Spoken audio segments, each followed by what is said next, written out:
mental health issues that are faced by people above the age of 50. A study that came out recently which said that single men, meaning if they've had a spouse who's deceased, have a harder time for the rest of their lives than single women do. If a man doesn't feel emotionally well, he should not seek help because it will appear that he's weak.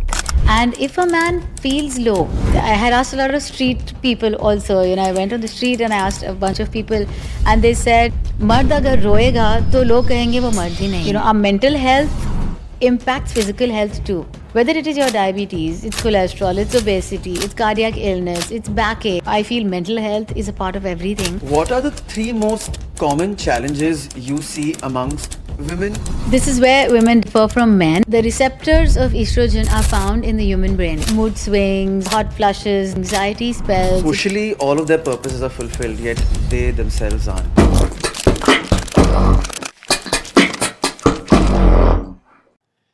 So today we have Dr. Shefali Batra with us, who is a psychiatrist with over 25 years of experience.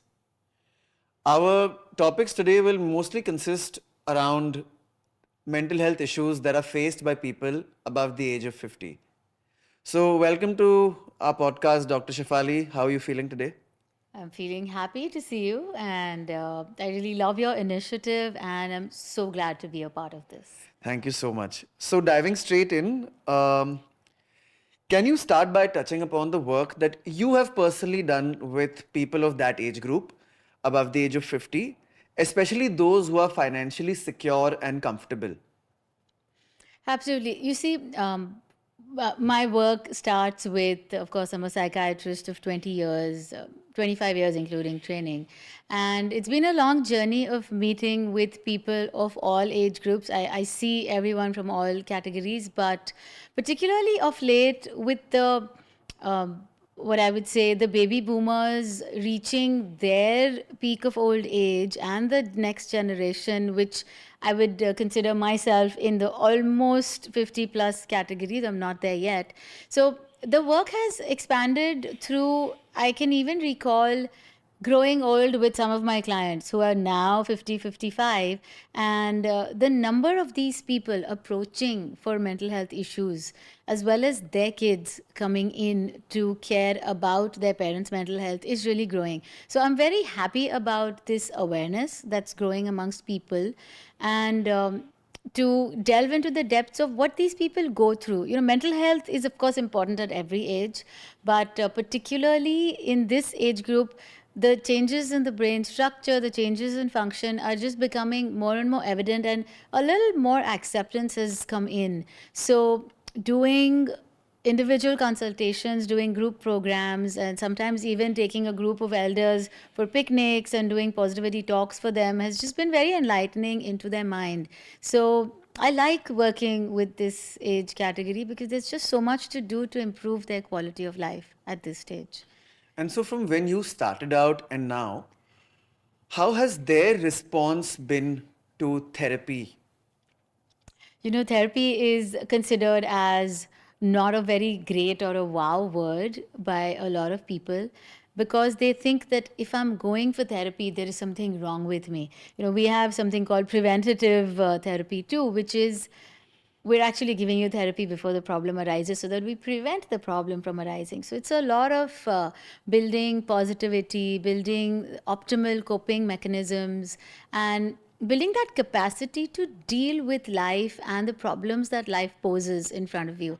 So one of the main things that therapy helps with is dealing with change. Stress is nothing but a reaction to change. So as we age, the different changes that the human mind goes through in terms of expectations, in terms of roles that you play in life. So I think from the time I started out till we moved to where we are right now, I think there's been a pretty positive change in the acceptance. It's still, I would say, we have a very long way to go because the stigma around mental health is pretty immense. But I think that acceptance is coming in, and it's just very warming for me to see that people are coming forth to ask about their own mental wellness as well as for that of their parents. Very nice. So focusing mainly on the age group between 50 and 60 for now, what are the three most common challenges you see amongst women in that age group, especially those who come from a financially secure or comfortable background? Since you mentioned women, 50 to 60 is a very good point that you brought out because that's classic menopause. Starting around 48 to 55 is when women hit menopause. So this is where women differ from men. That the estrogen, the female hormone, for example, the receptors of estrogen are found in the human brain. Not as much for testosterone, but the receptors for estrogen are pretty immense. So it just goes to explain how the neurohormonal circuitry and the connection is so deeply ingrained that when a woman is hitting menopause, she has to have those mood swings or the hot flushes, the anxiety spells. It could push one into depression too. So, women, point number one, are biologically challenged at that age because the hormonal impact on their mood is going to be pretty immense. And that's why a lot of women go in for HRT or hormone replacement therapy, because it also influences the mood besides the physical impact of losing your estrogen and progesterone effect on your body. But besides that, what happens to a woman between the age of 50 and 60? So, one biological point we've brought out. Um, let's bring out a psychological point. When you're reaching that point in life, when you're starting to look at the purpose of my existence, children have grown up, they're probably around the time they could be looking for life partners to get married and moving out. So we have the empty nest, which is true for men and women both. But since you asked about women, because the mother could be a little more attached to the children, right? Because the emotional connection. So they're sensing that loss could be a little impactful on their mental wellness. And it could lead to negativity and sadness and feeling low. And if uncontrolled, that could lead to depression.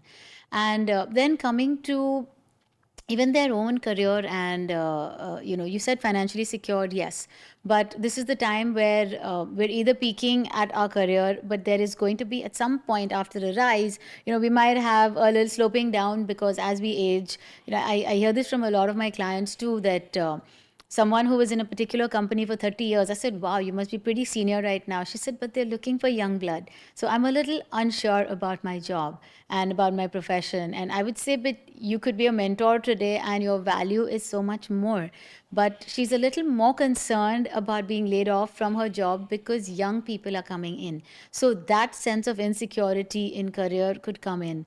So if we look at a blend of the biological neurohormonal impact and we look at the familial status and the social, your kids moving out and then impacted with your own career insecurity, that could have a significant impact on the mental wellness of women between 50 and 60. Not to mention, I know it sounds young, but if you lose a partner, if you lose a spouse, a lot of people today have young demise. So if someone's lost their partner, then again, that sense of loss could impact their wellness.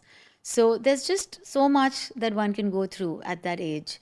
So all of it coming together, particularly, could be more negative. So we need to keep a watch for all this. And we don't have to just get into dealing with it when it's already happened. We can prepare for it. So I think that's important for women. No, definitely. I think preparing for challenges before they arise is something we'll touch on later, in more depth during the conversation. Absolutely. One interesting point that you brought up was the archetype of the professional who's been there in the company for 30 years and now they're looking for a young blood. I wanted to give you a different archetype and what are the different problems that woman faces. The archetype is of a housewife who has a husband who's, built a very comfortable life for them and their kids. And what challenges does that person face as opposed to, say, somebody who's been in a professional environment? Profession. Again, there, as you speak, most of my responses come from people that I see. So now I'm recalling somebody I just saw last week who is 52 and hasn't been working and didn't need to work because very well financially stable and secure. And but there, I think the greater impact is of the children and family life, I would say, because that empty nesting at that stage, when I'm recalling from this lady that I'm talking about, she feels I just don't have anything to do. She says people have gotten so health conscious. My husband doesn't even want to eat too much, so I can't even cook. And my children who would eat, and I would do all fun varieties for them, they're living separately. So again, I don't need to cook. So, for a housewife, what makes her life complete? I of course love doing household work too. Of course, I'm a full time professional, but I love maintaining my home and washing and cleaning and chopping and cooking. And cooking is my thing. I really like it. But when a woman sees that her children have become health conscious and they don't even want to eat the food that she's cooking, that just feels like such a defeat.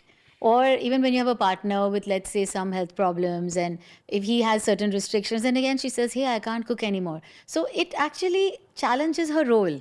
So a small thing like that can also make such a huge difference. Or when you are financially more secure, you don't even have to do so much. Yeah. And it's well, in my case, I love doing it because cooking is therapy for me.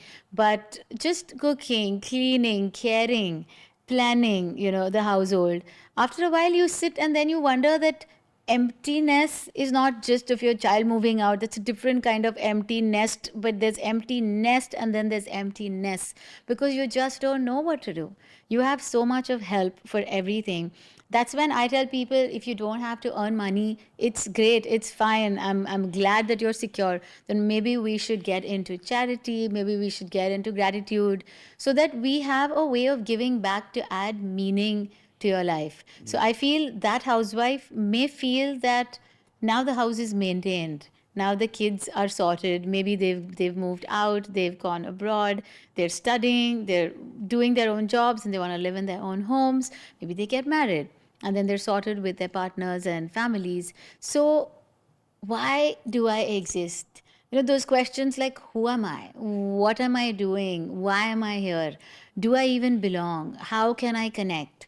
I think it's a loss of connection at that point, which can make women feel a little more purposeless. And the purpose actually of life is to find purpose in life.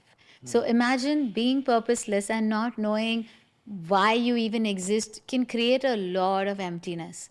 So that is where I think the typical housewife syndrome at the age of 50 could be pretty traumatic for one's own mental health, and they don't know who to talk to about it, because if they do, it's like, hey, you've got everything, you've got all the help, you've got a loving husband, your kids are doing well in life, why are you not happy? So I think they just don't see meaning in life anymore because they feel that their purpose has been fulfilled. So what should we do now? Got So I it. think that is what challenges. Maybe it gets better a little later when they get grandchildren. And then they again get into a nursing sort of grandparenting Yeah. role. But in the initial part, it just seems like, who am I? I think that important question women tend to battle a lot with. Yeah, that's very interesting to hear because, you know, so socially all of their purposes are fulfilled, yet they themselves aren't. And Correct. that can be a dichotomy that, And it's so tough for as it's, anyone to understand yeah, that you've got everything. Why are you unhappy? Something don't overthink. And people do tend to discount emotions by saying, "Hey, just," that's where we come to the stigma actually of emotional wellness and mental health. That if someone says, "Hey, I'm not feeling too good," the universe says you've got everything. Why should you not be feeling good? Just go count your blessings and you'll be feeling fine. So I think that's another thing that we need to challenge in the minds of people. so there was a study that came out recently which said that single men, meaning if they've had a spouse who's deceased, have a harder time for the rest of their lives than single women do. So shifting from women to men now, why is that the case? And then what are the common challenges that they start facing as they are, increasing in age? It's interesting, yeah, because the challenges of women and men, they both have challenges at that age. And it's nice that you brought it up. Just recently, even in Men's Mental Health Day and Men's Mental Health Week, I had done a lot of work on the mental wellness of men. So, men and women are inherently wired very differently in their brains. Like I mentioned, that women have more of a hormonal impact. I mentioned how we have estrogen receptors in the brain. And men, on the other hand, psychologically, their wiring is that I am macho, I am the man. So I am supposed to always be fine. So that pressure that men have on themselves is to be the strong one. You know, the testosterone is connected with strength, and women, the oxytocin is connected with softness. But so when women feel we cannot exhibit softness and cook and love and care for our children, we are purposeless. Men, on the other hand, when they lose their strength, and by strength, I don't just mean physical strength. When men at that age are beginning to lose importance, let's say in a profession, or lose that importance in physical also, they're just not as strong as anymore, because with age that goes down. A woman doesn't care so much that she can't lift heavy weights when she's 55 years old. But a man may get impacted even by that, because testosterone has always been about strength. And if a man feels low, classic, you know, I had done an interview with about 15 or 20 men around Men's Mental Health Week. What happens when a man gets emotional? And they all said, if a man gets emotional, it is said that he's not a man. You know, that was a classic dialogue that everyone gave. And I had asked a lot of street people also. You know, I went on the street and I asked a bunch of people, and they said, मर्द अगर रोएगा तो लोग कहेंगे वो मर्द ही नहीं है. So it's that you are supposed to be strong. So if you have a problem, in fact, in Great Britain there was a study that was done on emotionality in men, and you might think, you know, the West is so much more advanced, but even back there, the findings of that research showed, it was anonymous research, but the findings showed that if a man doesn't feel emotionally well, he should not seek help, because it will appear that he's weak. So we have two problems. We have one, that we're feeling low and sad and weak, and the double, like the cherry on the top of the icing of the cake, which is a bad cake, is that I need help, but I will not ask for help, because even asking for help will make me feel worse. So imagine that I'm already feeling bad and I want help. Help is even available. There are people, there is so much awareness about mental health, but that self stigma is so strong that I cannot ask for help. This is what makes men, they talk about sport, they talk about probably girlfriends, but they don't want to talk about how they're not feeling good to the other men around them. You know, if a man has a female friend who's emotive, I think it would work so well. You know, girls always say that having girlfriends is such a good thing. I think for a man also, having female friends who are friends, I don't mean relationships, not sexual romantic relationships, having a friend makes it so much easier, because you know that someone's there to empathize with you and someone's there to listen to your point of view. Men usually miss out on that. That is why their mental health takes a bigger hit, you know. And as the same, the common issues in men and women, of course, losing your importance at work, losing your importance at home, children begin to take decisions, which house do we buy, what color do we paint the walls. I mean, everything parents did when we were young, but today when we want to do it our way, our parents feel that, oh, I'm not important anymore. So that's a common issue affecting men and women both, but particularly in men, I think it's the loss of power, which affects them pretty significantly as they age. And so, you know, you were touching upon how we may think that the West is very different, but they aren't, because I think the primal nature of men and women, somewhere, while with a lot of other evolving factors, does change. There's a certain core of it that still remains the same across time, across generations, and therefore, no amount of endeavor towards better mental health will be enough. That said, what are some of, because you've stayed in California for some time and you've, you know, done your research over there, you've practiced there for some time. What are some of the differences in mental health challenges that you've noticed over there in that age group versus what you've noticed here in this age group because of socio-cultural factors? Absolutely, yes. That is, you know, you brought out California, and suddenly my mind is switching to my time there. And I'm recalling, well, we all have healthcare needs. So I'm recalling going to a hospital, you know, because I had a bunch of health problems. And so when you enter the hospital, this I've noticed particularly in the medical care setting, all the people sitting to give you directions, the assistants or executive assistants of most of the doctors, at the pharmacy, those who are dispensing medicines. I've seen a lot of seniors, and not just 50 plus you mentioned, but I've seen a lot of 70 plus. They're moving with a walker, they have wrinkles on their face and a quivering voice, white hair, but they are working. They are meaningfully and gainfully employed. So when we live abroad, starting from children itself, kids abroad move out at the age of 16. They want to live on their own. They fend for themselves. They take up little jobs, pizza delivery or a waiter or someone. But starting from there, the independence, the autonomy is very important. So somewhere I feel as we move eastwards, the autonomy is lost.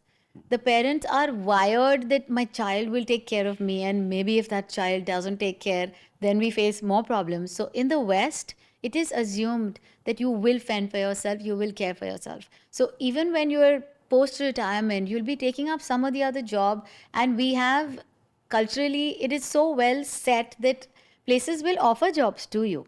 Maybe in India, they won't. That's what I notice in the system here. And when people are good at their jobs, but once they've reached retirement age, it's that your clock is ticked, it's time for you to leave.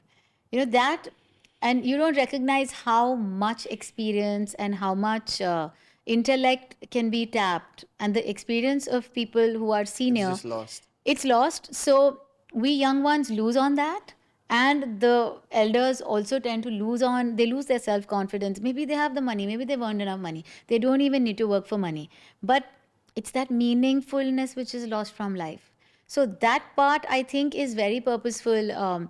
Even the building manager where I lived in California, I once had a problem with the drain, and the manager does everything. When you're abroad, he's half handyman, he can accomplish everything. So he's 83, and he came and he bent down and he just cleared up the drain, and he felt so good about it. I had another friend. My friend is 74 years old, and I needed to put a shelf in the cupboard, and I didn't have the tools. He came in with the toolkit. He went to the store, bought me a shelf. He's 70, 74, and he put a shelf for me, and he felt so good about it. I think you don't find a 74-year-old dad or uncle putting up a shelf for you here. Of course, we have labor, and that's different. But I think that sense of I can be by myself and I will live by myself gives people that itself probably adds meaning to their lives, that I am independent. So when independence is lost, then one tends to feel weaker. And when you're independent, you tend to feel stronger. So I bring a lot of this point about physical strength, emotional strength, everything put together. So I think that's a very big difference in the West versus here. Of course, if you're extremely old and you're unwell, you want your kids to take care of you, and that's fair. But I think despite having that care and having that The support, expectations are different. expectations are different, and your capacity, we are actually more capable than we recognize. There is so much that we can do on our own, but maybe we're just wired to think that, oh, I've grown old and I can't do this anymore. And so we lose our independence, and with that independence, we also lose meaning because we feel we ourselves are useless. I don't have to even cook for my own self. So that makes me feel like, what am I? What's my worth? So I think worthiness is linked to action. Worthiness is linked to productivity. When sometimes grandparents are just so happy. I have to take care of my grandchildren. Oh, I'll teach them drawing, or I'll help with some homework or something. Our grandparents were probably not so well educated, but the grandparents of today are from the next generation. So they are also well accomplished and well educated. So I think they can do so much for their grandchildren also. That also makes them feel productive. Like I would feel a grandma doing math classes or English classes for young kids could be so good because she's educating them, which is very purposeful and useful. And so they feel that, hey, I matter. I recall this 75-year-old lady, she's no more, but till her last, she passed away with a cardiac arrest, but till her last, just the day before, she was helping, she was a tuition teacher. And just till the day before, there were 10 kids in her class. And, it was on her funeral, it was so many children because she was so purposeful and useful till the very last breath. I say it very often that I'll probably die during a therapy session that I'm giving to a client because I'm going to be working till the day I die, is the way I like to put it. Because I think that's the best protector for you. Nothing protects you as much as productivity, and it contributes so significantly to your self-worth. So I think we need to teach our elders how to keep themselves occupied and feel productive. That's nice. You touched upon something which is the lost experience and intellect of people when they hit the age of retirement, where they can still meaningfully contribute, yet because there's that magical number 60 or 65 in different companies and government organizations, etc., we typically let them go and ride off into the sunset when they have so much more left in the tank. And increasingly, what's happening is that, companies are now struggling to replace that lost experience and intellect with younger talent, especially within traditional industries like manufacturing and, you know, uh, services, even from an older, which have a slightly traditional touch to it. And these are very relevant for the India story. So at Saya, we are actually building a corporate offering where we create cohorts of between 5 and 20 senior executives so that we can take care of that one factor which otherwise, makes them not be as productive after that age, which is their health. And as a cohort, we ensure that we create those personalized health programs for them, specifically in small to medium sized businesses. So we don't cater to the large, corporates which have 5,000, 6,000 employees, but the ones that have 300, 400, 500 employees, where there's a large rung of people who've been around for a really, really, really long time. And they don't want to ride off into the sunset. They want to meaningfully contribute. They can meaningfully contribute. And one of the only factors that's in the way of that is health. And we ensure that we can keep them, around so that they can groom more and more people to come and actually take over the reins. So, we'll attach the link here. And if you are a corporate, if you are running a traditional business, and you have a lot of senior executives who might want this program for themselves, or you might want to batch them together as a cohort and ensure that they can meaningfully contribute for years to come to themselves financially, to your company financially, and to themselves mentally, so that they don't, feel the pain of not doing or not having to do anything. Please just check it out, and we'll attach the link in the description as well for you to, view our offerings. But moving back to the podcast, I think, you touched upon something very golden, which is retirement and post-retirement. I think in the West, in general, I think physical labor, doing things yourself, fixing your drainage yourself and fixing your, broken electrical stuff yourself. We don't have that in India. We just And have someone doing it for for us all us, the time. yeah, Even at this age, I feel very excited when I set up my internet connection myself, or if my yeah. TV isn't working, I'll just know how to set it right. So There's a it's problem-solving mentality that comes with it. absolutely. We keep hearing of examples with, Singapore and Japan and the east side of the world, which has a large aging population, primarily due to, how expensive it is to have kids over there and people being practical about it. And also because of the way they've led their lifestyles. People are living longer lives and more fulfilling lives as well.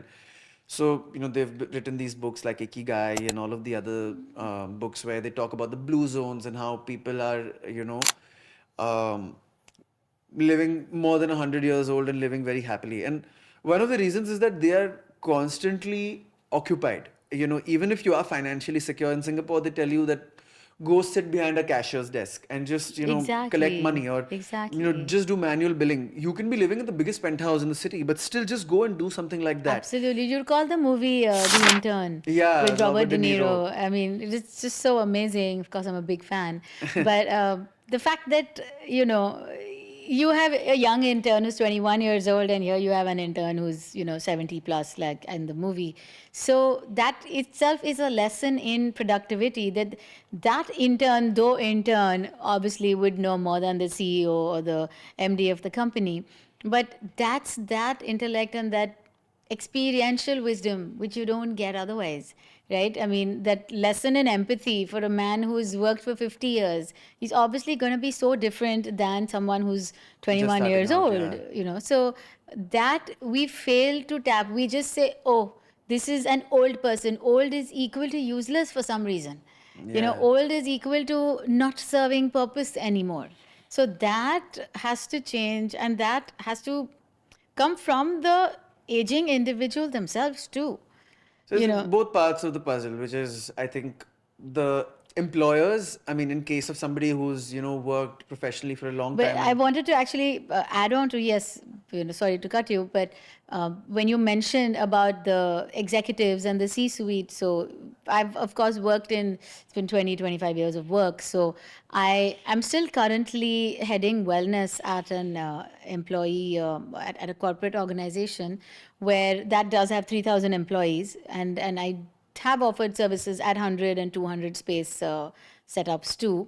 And in this particular organization, I met with someone from the C suite who was 59 years old, and 63 is, I think, the official age for retirement. So it's 63, I think 63 to it 65 differs from employer to employer, organizations. but Okay, largely there are but certain benefits that have to be granted to somebody after the age of 65 if they continue to work at the organization, correct. unless that individual chooses to waive it. Okay, okay. No, but this individual was 59 to 60, and along the path to retirement, but there were some issues happening with, it's a huge company, so there were some issues happening with some new generation executives. They're all reached executive level, and this person spoke to me and said, this is it, I think I should just leave because I think it's just not working out. And I could resonate that it was not working out, and emotionally he was not doing very well. But so I sat with him because I'm part of that, offering wellness to the employees. So I do it through, exactly the way you've mentioned, and we're going to work together at Saya on that too. And so what I did there was I took a lot of individual sessions for him.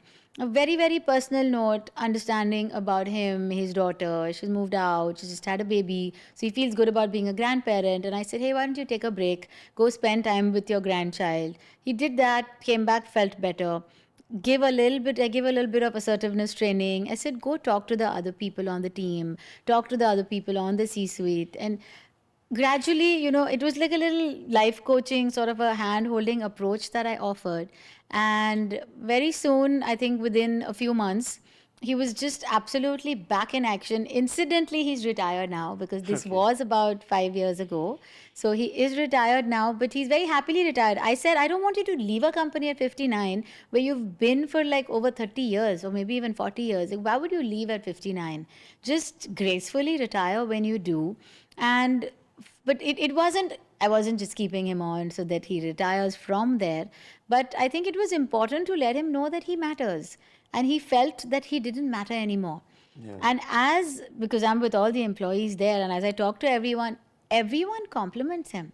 Everyone says that his experience is unparalleled. Maybe they found that he was a little rigid. Maybe they found that he was a little unaccommodating, because when you're there in a company since 40 years and you've built everything from scratch, for a company that started in a garage, for example, you think that you've done so much, you don't want a newbie to attack your importance. So I could see that he was feeling that, but I told him that he's not supposed to feel that way because he still matters. But someone else who has a different power and a different strength, let's take that power from them. And so the interactions, interpersonal communication became more amicable. Happy corporate, happy employees. I mean, happy employees. If a man like that had left, it would be the loss even for 5 years because he's good at what he does. It's just that he felt a little threatened, and so there were some arguments. So I think at a corporate level also, I mean, we are individuals and we all work literally today. So I think wellness in corporate organizations has become very important because a happier employee is going to keep the boss also happy. So happier employees lead to happy companies and flourishing companies. So I think wellness at the workplace, especially for aging employees, a lot of this soft skill training and emotional wellness alongside the physical. A lot of people just have anger issues, which you measure their blood pressure and you see that they have high BP. So it's not just that anger leads to elevated blood pressure. An elevated blood Right. pressure could just lead to anger. And then you're just wondering, why is this employee suddenly getting so angry? Or, for example, diabetes. These are the things we often don't screen for. And that is why I think corporate physical as well as emotional wellness is really growing, and more employees need to become, employers need to be cognizant of it. That's very nice. And now, coming to, we've addressed people above the age of 50 and the issues they face. Coming to a family setting where it's not just that person who faces their challenges and what they're going through, the role that their adult children, grandchildren play, whether they're living with their parents physically or they're living in the same city but might be living apart, especially in a city like Bombay where space constraints are very, very high. So Correct. people tend to move Move out but out. visit their parents on weekends and whenever else they can. Um, what are some proven and effective ways for adult caregivers to, first of all, identify that their parents might be better suited to consult a mental health professional? And what are the proven strategies for them to get their parents to overcome that rigidity, to seek help? Right. When you say caregivers, because we often, you said adult caregivers, Adult children slash but we grandchildren. could actually have adult caregivers of two generations. I mean, over 18, over 20 is an adult. So you can imagine a 20-year-old and a 50-year-old and then a 80-year-old, yeah. 75-year-old. In the same I'm family. just going that earlier people had kids when they were 20 to 22 to 25. And today, let's assume people have kids when they are 30 to 32. So let's look at a section where we have a 20-year-old, 50-year-old, and oftentimes 75-year-old in the same household. Okay. Now we're talking of the 20-year-old also needs to care for the 50-year-old, and then the 50-year-old is already caring for the 75-year-old. And if we're lucky, we have a 95-year-old also occasionally. I do have some clients like Yeah. that. And it's like multi-generational. I'm actually treating everybody. I'm treating the kid for career guidance, I'm treating the parent for menopausal, and then the grandparent, and then the grandparent. So um, that's the thing about longevity. We have better care, we have better physical. Okay, we're keeping people alive. Let's just put it in a blunt way. We're keeping people alive, but that fulfillment, that quality of life is what I am most concerned about. About. Are we having a good quality of life? That is where, what does like 95, yes, we don't have a very large cohort of 95-year-olds, but we still do, and I wish we could do more for that age category also, but we'll focus a little more on the 75 and the 50, let's say, and then we'll talk of the 50 and the 25-year-old caregivers, Those 20 and dynamics, yeah. 50-year-old, those dynamics.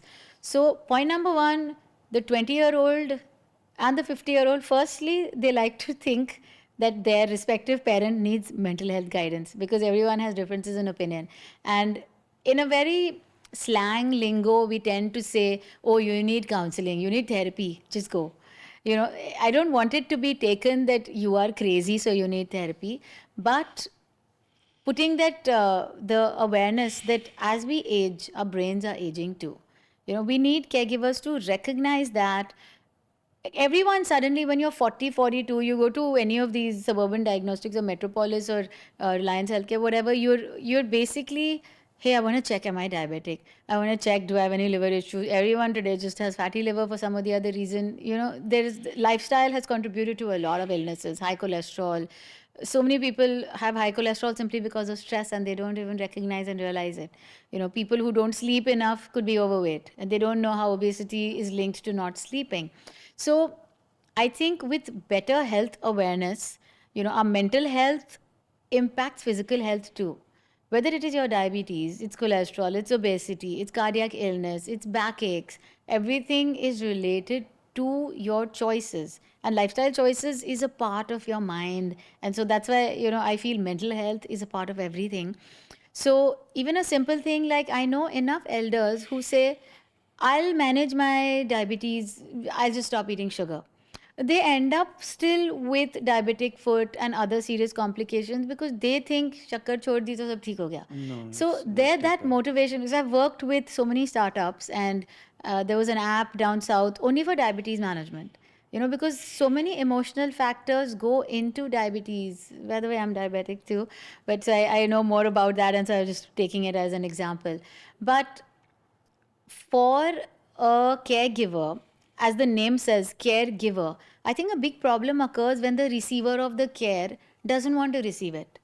So a lot of caregivers are having problems with their parents' physical illnesses because of this rigidity that you spoke about. Yeah. And the rigidity is not just for emotional issues. Emotional issues, obviously, people But even have the physical health stigma challenges. attached. But for physical issues, they don't want help. No, this will get fine on its own.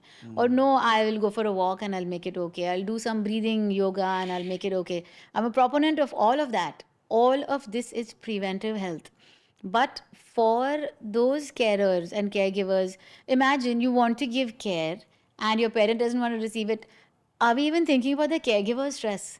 Because that caregiver is thinking, sitting at work, you're just wondering, what do I do when I go home again? I have to convince my mother to eat. She's not even eating, leave alone eating medicine.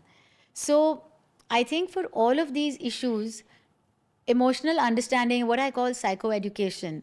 I get a lot of patients and clients who say that, my mom's got this thing going, but she's not going to see you. I said, I can even help by seeing you. Point number one, I'll take care of your stress. Point number two, I will give you tips and techniques on how to manage their behavior. So it's vicariously you are giving therapy to them because so many times kids think that my mom's just not listening. She's just rigid and she's stubborn. She's actually not stubborn. She's probably scared. She's scared that she can't make any decision on her own. She's scared that you are taking that power from her and making those calls for her even though they are right. So then she just wants to show her own autonomy by just making her calls on her own. Unfortunately, they're the wrong calls. So Yeah. those are the kind of things we need to battle.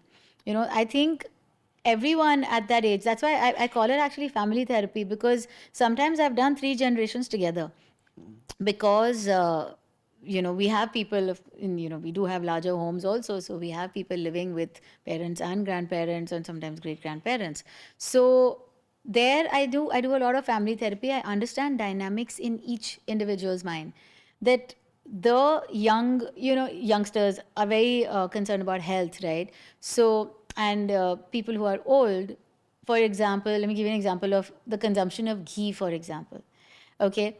I personally love ghee, so I think it's extremely healthy and I think it makes food very tasty. But a lot of young ones will say, oh, that'll elevate your cholesterol. So they don't want their parents or grandparents to be eating that. And then that's the only thing that the grandparent likes, that I want my rice with ghee. Some people put ghee in milk. I'm not advocating for any of these things. I'm just saying it's a habit. And then when a young one says, I care about you and I don't want you to do this, and you just want to keep consuming it, so that actually leads to arguments. And then the old person thinks, the elder thinks, you can't even let me eat what I want. Look at the kind of control that you're exercising on me. So this can create such a rift. I mean, we have anxiety and depression and interpersonal arguments and all of these things coming up because of this. And then you'll have kids telling their parents, okay, then you do whatever you want. Fine, don't listen to me. I think you mentioned something about the wrong calls that older adults 75, 50 to 75 के बीच में जो भी age group में है, the wrong calls that they end up taking because they don't want their independence compromised. And the kids, unfortunately, when they try to give advice, the parents, it falls on deaf ears, and therefore the parents end up doubling down on their wrong calls. Correct. And as a result, especially when it comes to physical health, things start deteriorating even further. And then the adult caregivers have to adopt a reactive approach. And, in and out I of the think it's hospital. all about communication. It's like, firstly, we know older adults are turning into children. Right? You want to give a child a bitter medicine, the child doesn't want to take it. How are our adults any different? They just think that, for example, if you tell an adult to gargle with betadine, they will say, I will gargle with haldi. Now, I'm a proponent of both. I absolutely think that haldi is good. But that's where I'm saying when it comes to health care, and treatment or therapeutic care is different. Actually, I focus so much on preventive care. But to even have that adult not eat sweets when he's diabetic or not eat that pickle when you're hypertensive, it becomes really hard. So, how to motivate and inspire? Because I feel caregivers today do not have that kind of patience. So they get upset. And then the altercation is on the lines of, I'm here to take care of you. You don't want to listen to me.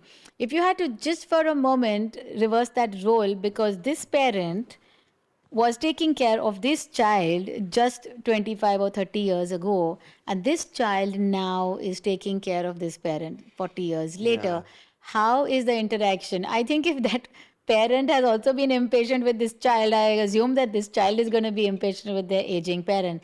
And what I do for kids when I'm doing therapy in children, I think it's the same thing that I do when people are dealing with their seniors. And it's very warming. I have seen some, 30, 35, 40-year-old adults and even 55 caring for 75, 80. It's very warming to see that they are very kind and very polite and very nice with their parents. And I feel very good because I'm giving them tips and techniques, and they come back saying, Doctor, this really worked. And now my mom's listening to me. And she's healthier also because she's listening to me, and she's very particular now about her medicine.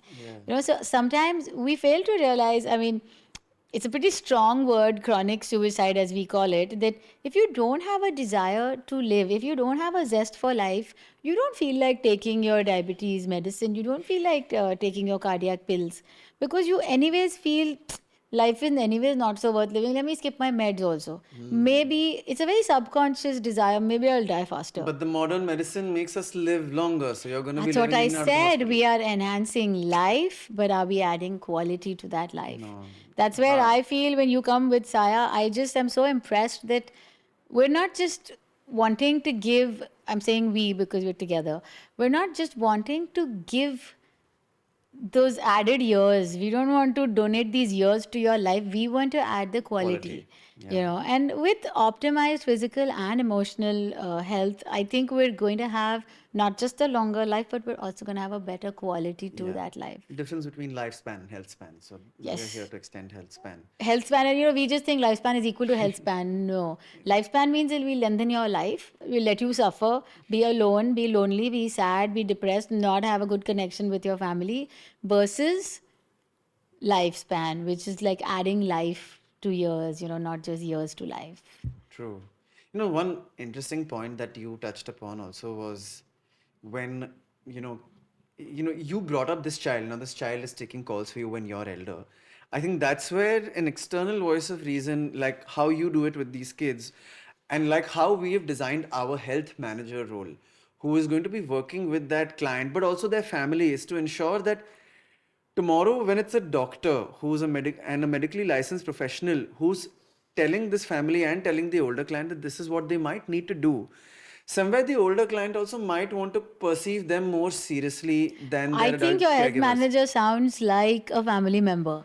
Yeah, they sort of and it's they have to weave themselves into the absolutely Indian fabric of families and ensure that they become as effective as they can within that ecosystem, correct. while also understanding that we're here primarily for the client's health, and this is what we want to do, that during our subscription that the clients have, for their parents who are above 50 or for themselves even, we identify everything that is a pain point, their challenge areas, not just physically, because that is easier to solve for once the mindset shift happens. And so the rapport building is something our health managers are very experienced in. That's actually very, very important. Like I said, it's not the best medicine or the best surgeon. If the parent refuses the surgery, then even the best surgeon becomes useless, Yeah. because then you can't help. So I think a lot of psychological rigidity needs to be broken. Yes. You live with your own. I mean, I feel today, beyond the age of 3 years, you cannot make. I really mean, a 3-year-old child will do what the child wants to do.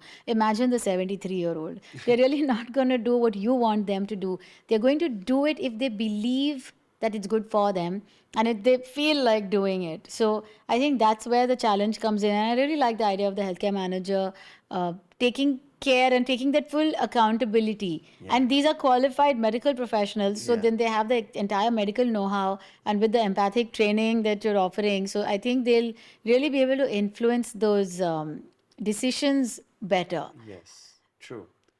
So you've written a book on depression and you've been an authority on that topic. What are the 5 signs of elder depression that family members or others can, notice and know that, okay, it's time they seek some Seek help professional before help. it progresses even further. Yeah, there's a chapter in my book, Sadness versus Depression, Know the Difference. The book is called Why Do I Feel Yes. So Sad? So it's truly, yes, not purely only depression management. It's the spectrum, sadness to depression. And who amongst us has never felt sad? I think I feel sad at some point during my day too. So primarily, when you're talking about symptoms, look, sadness is a hallmark of a depressive symptom, but sadness can be masked too. So we can't always say to look out if your parent or your relative is looking sad, but sadness of mood is a primary symptom in depression. What's more, I think, important to keep a watch for is a lack of interest in activities or things that earlier brought on pleasure. So a favorite dish doesn't seem favorite anymore, doesn't just seem yummy anymore, or your favorite show doesn't seem funny anymore, or you know how parents and even us, we have a favorite actor, favorite show. Somehow that show also doesn't seem to interest us, or some people just inherently like for example, some of our very elder elders, 75, they love going to the temple, and suddenly the parent doesn't even want to go to the temple, or somebody has a guruji or somebody, or they like chanting something. But these are very subtle things I'm talking about. Or someone just always liked cooking, but they just like, I don't feel like it. So lack of interest in something that earlier brought you pleasure is a very significant hallmark of depression. It's like a color television just suddenly becoming black and white. So nothing is fun anymore in life. That's a good sign to look out for. Then you could have, we call it psychic and motor retardation, which means psychic is in the mind and motor is the body. So there's a general slowness. A general slowness tends to set in, and the body seems slow. You're doing things slowly, you're even talking slowly, dressing slowly, eating slowly. That, of course, could be a sign of Parkinson's as a neurological illness. But keeping that aside, in the absence of any other illness, when you're seeing a mental and a physical slowness, then that's another thing you could keep watch for. At the same time, a mental and a physical hyperactivity. So we call it psychic and motor slowness or fastness. So we call it agitation or retardation.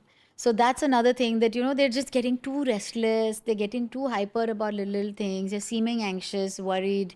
I've seen seniors just worrying that the maid didn't come and the cook didn't come, who's going to cook? You will get food. But I've seen people break into panic attacks with something like that. That's because the brain chemicals are changing. So as we age, our brain ages, the connection between the brain cells or the neurons change. So the way we process information, the way we process worrying, the way we process, like the pandemic, for example, the lockdown worried seniors a lot more, because the catastrophic thinking, which is all actually there in my book, all of that went up. So when we're looking out for what is going wrong, because if you don't know what's going wrong, how are you going to set it right? So when you're looking out for these signs, sadness of mood, hallmark, which you may not always see, psychomotor agitation or retardation means getting really fast or slow at things, loss of color from life, that things that were pleasurable are not seeming pleasurable anymore. Then distractibility, loss of concentration. It sounds like a sign of anxiety, but it's an overlap with the sound of depression. And importantly, we should not discount it.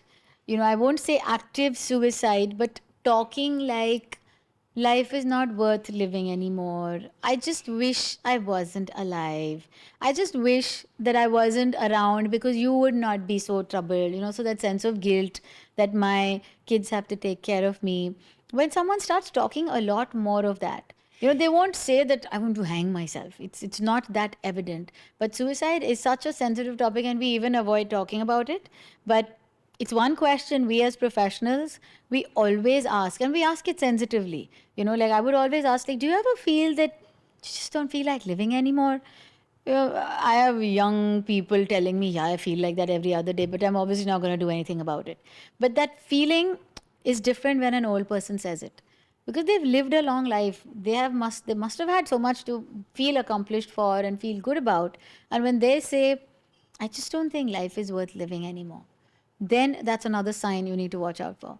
And a sense of constant guilt, and that three keywords actually, which would be very good to remember: helplessness, hopelessness, and worthlessness. They sound pretty similar: helpless, hopeless, worthless. It's No, a but they're key quite part. different. Helplessness is that my present situation doesn't seem like it's going to change. Worthlessness means I'm not worthy, so that's a sign of low self esteem. And hopelessness, which is the worst, you can be helpless, you can be worthless, but if you have hope, you'll still go on because you'll assume that Things will get better. things will get better. So hopelessness is the worst of the three. And in even when I talk of completed suicides that young people may have, and just as a concept, because I'm a professional here, hopelessness is the hallmark of wanting to not exist anymore. Because if there's nothing in the future, why should I live? You and I also live, we do things because we are thinking about something good will come out of what we are doing. So we have hope. Things are not good, things didn't go right, but we have hope. We can work on something, we'll make it better. We'll figure it out. I don't just say it will work out because then you're leaving accountability to someone else, but I'll figure it out. But when someone cannot say that anymore, I'll figure it out because you are helpless and worthless and then hopeless. So these three signs are very, very significant for mental health. So all of this points to depression. And biologically, how does fitness help alleviate that? Oh, in a Especially somebody very who's been. big way. In a very big way, because physical fitness is a contributor to emotional and mental fitness, right? I mean, you and me, we get a little cough and cold and diarrhea. We don't feel like working. We just feel like, I don't feel like doing anything. A child doesn't want to give an exam when he's unwell. So, physical health definitely impacts your mind in very significant ways, and we very rarely realize it because we just think that this is the body and the mind is something else. And the moment someone thinks that our mind is not okay, it just seems that I'm crazy. So we need to, obviously, the destigmatization again comes into picture there. But the more you take care of your physical health, firstly, your immunity is going to be better. As your immunity is better, what we call oxidative stress, if you've heard the word. So, oxidative stress is something every cell of our body goes through. Now, these tablets that you get over the counter, antioxidants and, things like that, they actually help the body and the mind.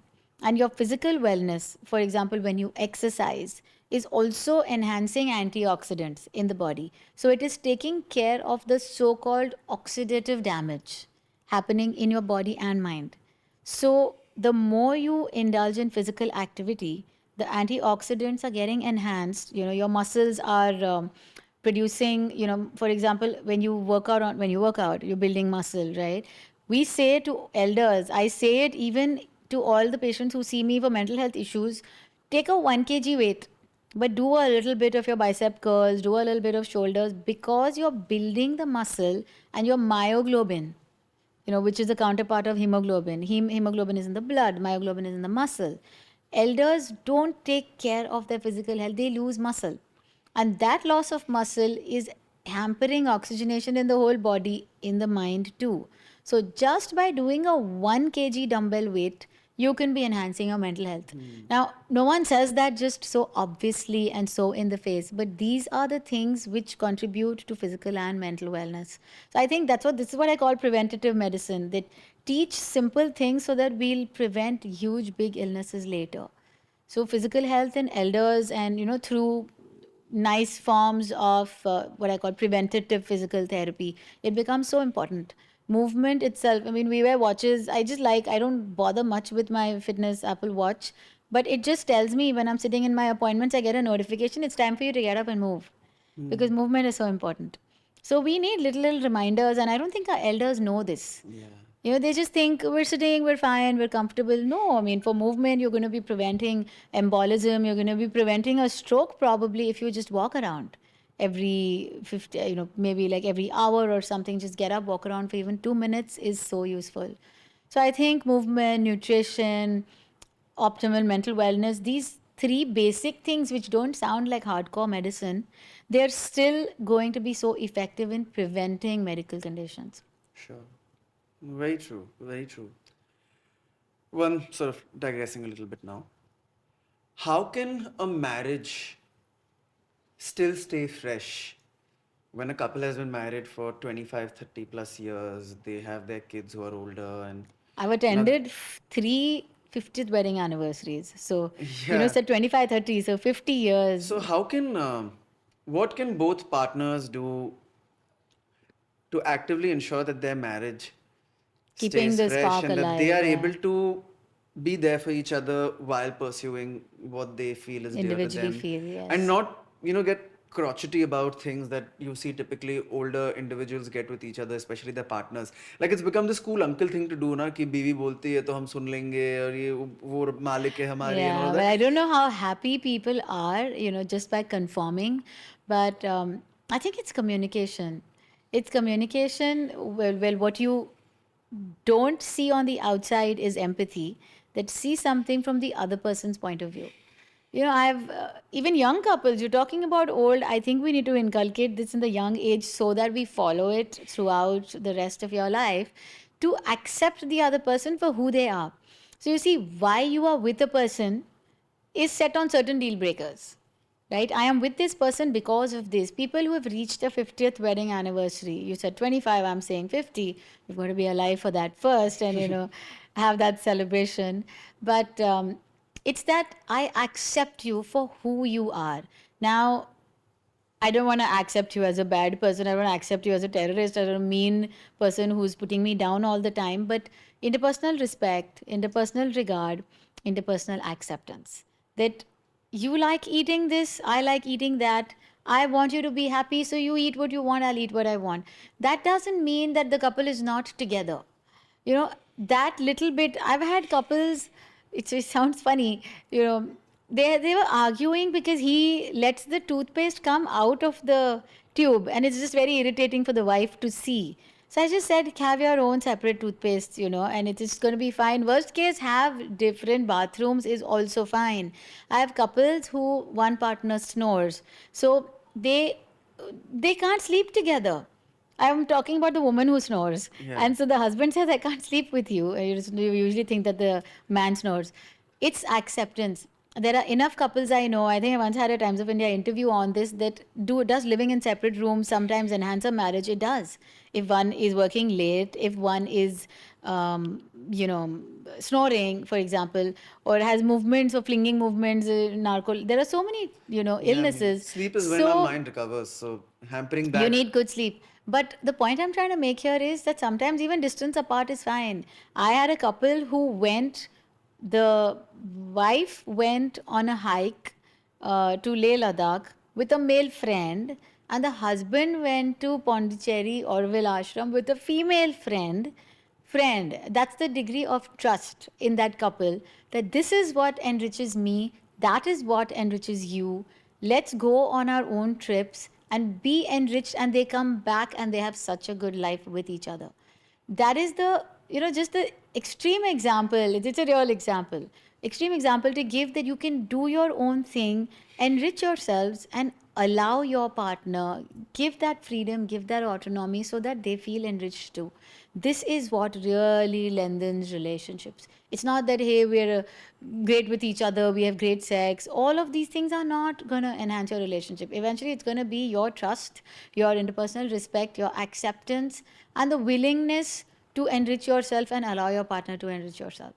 And this, I think, at an early age, it's important to inculcate, but of course, it's never too late. I mean, I do so much of couples therapy also. And yes, the oldest I have done is a 67-year-old couple.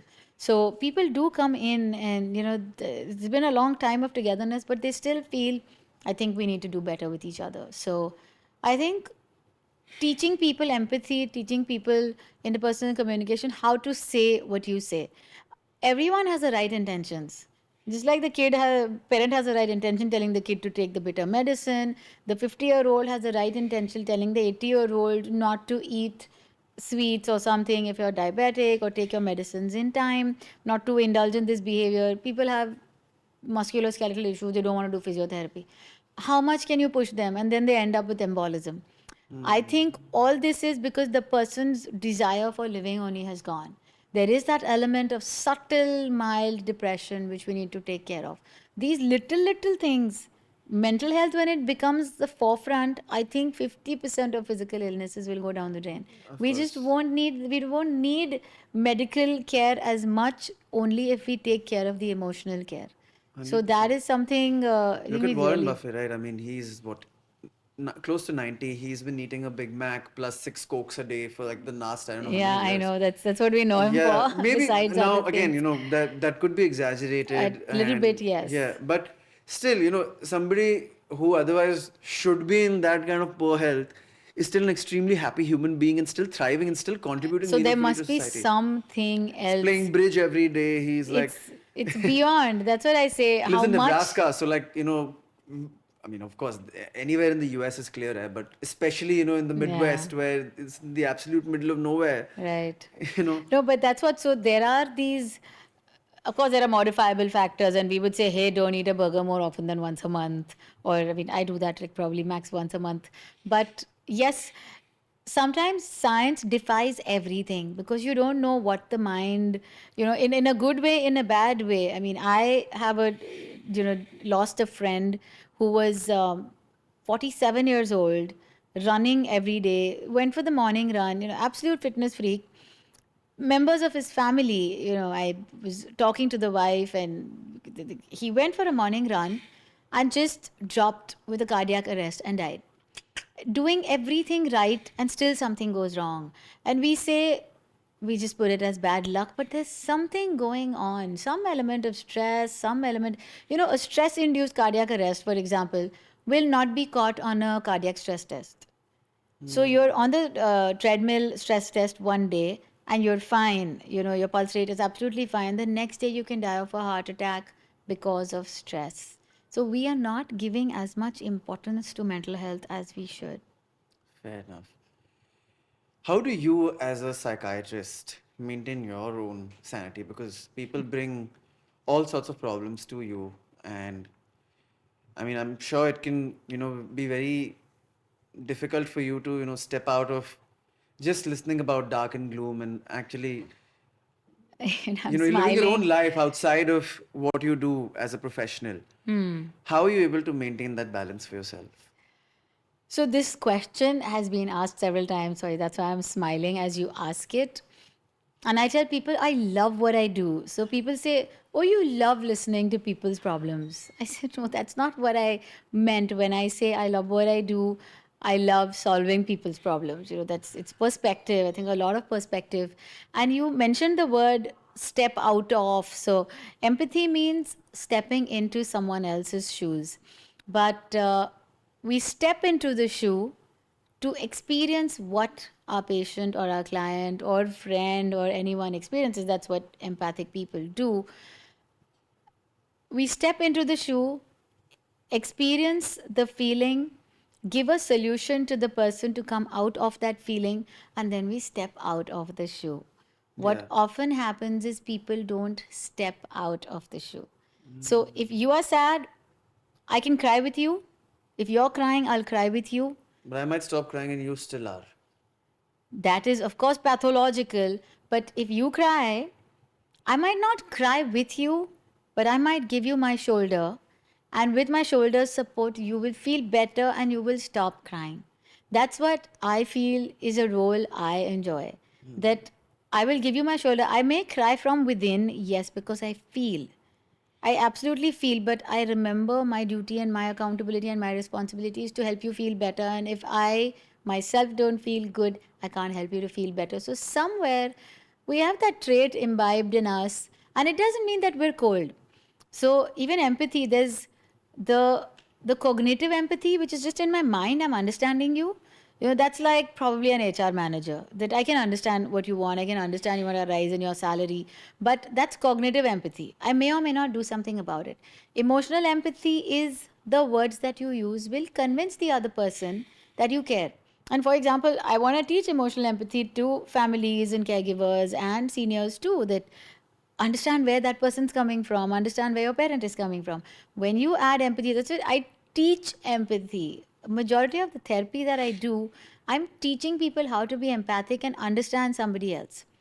Telling that parent how to empathize with the child, telling the child how to understand that your parent actually is not your enemy. This is the same thing we need to do in life. You see, mental health is not just a function of a medical doctor like me, that it has to be in a hospital setting. In fact, I don't sit in any hospital. It's my mission is to be out there with people, to help everybody just understand each other, so that you never need to be in a hospital for a depression. You never need a hospital admission for feeling anxious or getting a panic attack.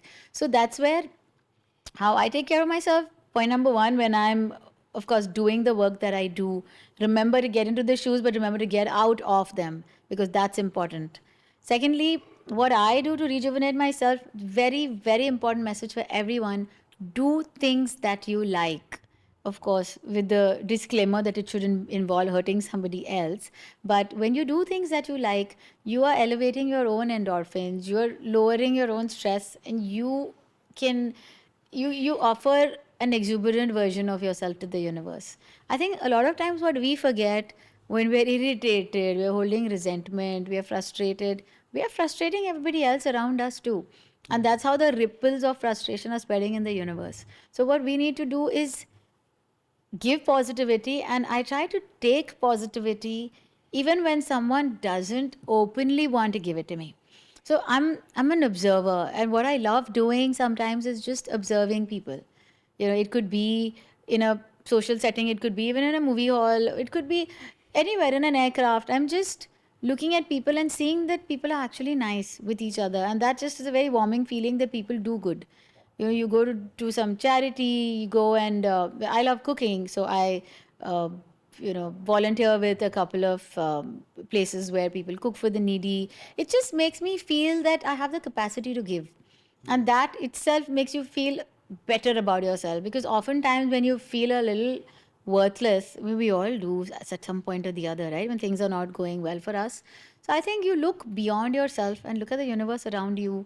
So those kind of activities, of course, I do like fun activities, and I like watching my movies and shows. And I often go alone for a movie, because it's just a time to connect with yourself.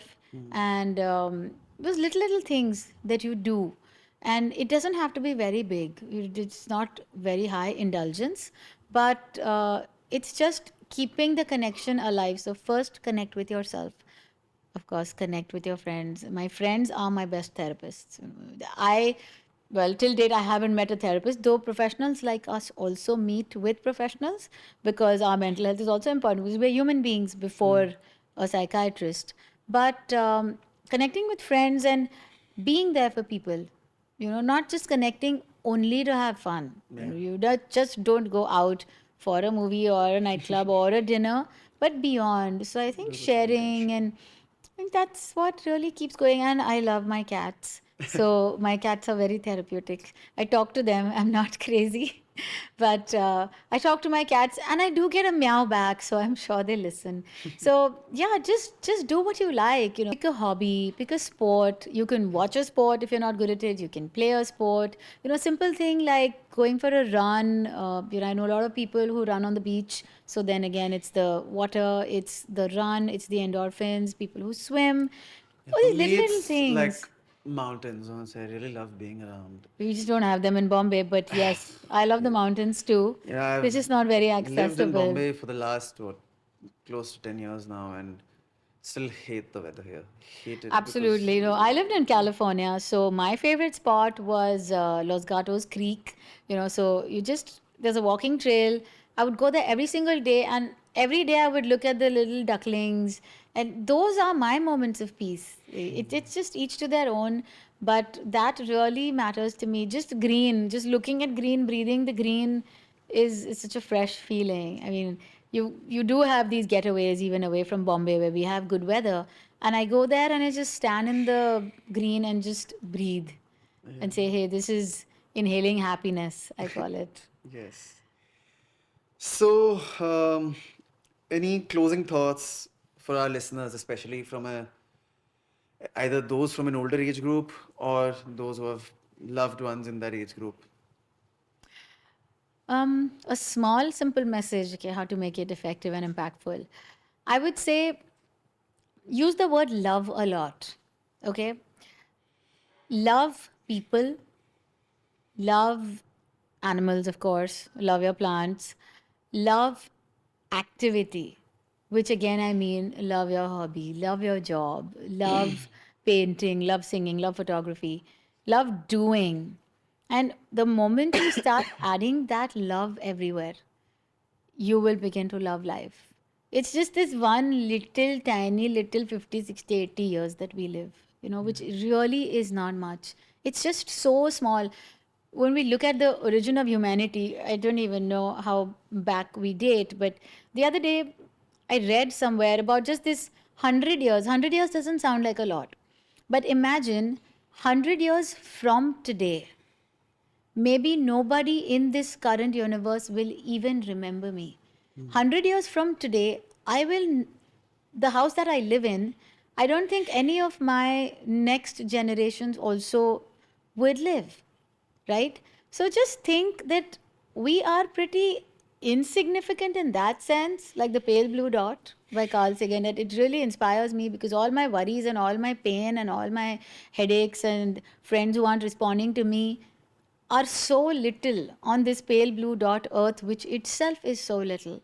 So don't magnify your problems and don't minimize the good. You keep a magnifying glass in your hand and you do wrong stuff with it. You use it to magnify problems and you forget all the good that's there in your life. So I would say break that distortion. Don't have that faulty vision. Just look at things rightly for what they are. And I think you will be able to love life and enjoy it. All right. And what did you like about this experience? I think it's brilliant. A young mind like you is, well, I'm not trying to imply that I'm an old mind, but a young mind like you has such a vast vision. And that's what really impressed me about you, and absolutely was eager to work with you. And for me, I'm glad that I do try to have my voice heard in as many avenues to let people know, about what wellness and good health really is. And for example, this, concept that you brought about health span versus lifespan. We've just been using the word lifespan, but now we should start using the word health Health span so span. that we start adding life and health to our years. And I feel when we interact like this, it's very good. It's a good medium to let more and more people know about what health and wellness really is. So I'm hoping that we do many more of these and collaborate on a lot more to spread the message of wellness. So it's very impressive. Thank you so much. Thank you. Thank you so much. Most welcome. Thank you for having me here.